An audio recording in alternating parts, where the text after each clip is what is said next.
Chaos terjadi di ibu kota Brazil, Brasilia, mulai Minggu 8 Januari 2023. Serangan demi serangan menyerbu jantung kekuasaan negara. Mulai dari gedung Kongres, Mahkamah Agung, hingga Istana Presiden dikepung warga. Rentetan kejadian dramatis itu terjadi sepekan setelah pelantikan Lula da Silva. Massa yang mengamuk adalah pendukung mantan Presiden Jair Bolsonaro. Ribuan pendukung Bolsonaro meminta intervensi militer karena menganggap pemilihan umum 30 Oktober 2022 lalu yang dimenangkan Lula da Silva itu curang. Bolsonaro memang kalah tipis kala itu. Ia hanya mendapat 49,1%, sementara Lula 50,9%.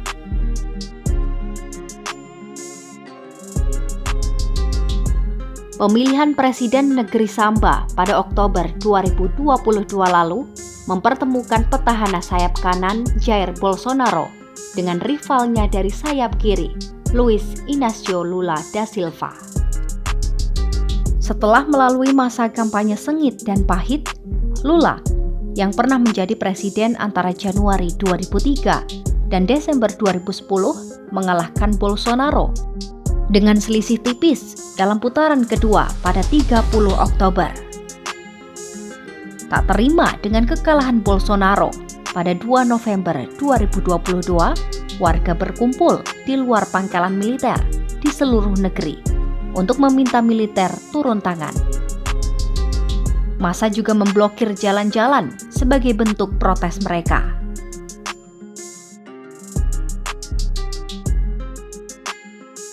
Kericuhan kembali terjadi di awal tahun 2023, menyusul keterpilihan Lula. Brazil sudah sangat terpecah belah. Penyerbuan gedung Kongres jadi tanda seberapa jauh sejumlah warga Brazil bersedia menyerang institusi demokrasi yang menurut mereka tidak lagi mewakili rakyat. Bukan hanya tentang kiri versus kanan, namun tentang mereka yang menolak menerima pemilihan demokratis ketika hasilnya bertentangan dengan keinginan mereka. Itu sebabnya mereka melampiaskan kemarahan pada simbol-simbol demokrasi Brazil. Di sisi lain, masih banyak lagi penentang Lula yang menyebarkan informasi palsu tentangnya sebagai provokasi peristiwa penyerbuan itu.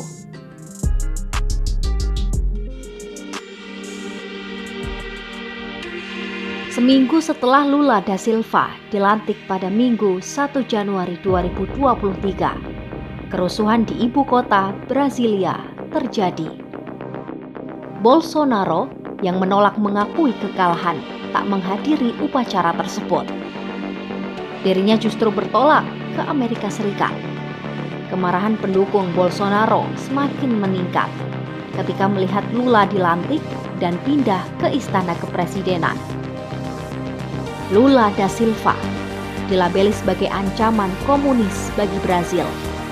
Pernyataan itu muncul kala masa pendukung Bolsonaro meyakini desas-desus bahwa kandidat sayap kiri itu akan menutup gereja setelah terpilih sebagai presiden. Pengunjuk rasa sempat berkemah di depan barak militer, memohon militer untuk menghentikan Lula menjadi presiden. Namun militer tidak beraksi dan Lula tetap dilantik sebagai presiden Brazil. Merasa dikecewakan oleh militer, mereka memutuskan untuk bertindak menyerbu pusat pemerintahan.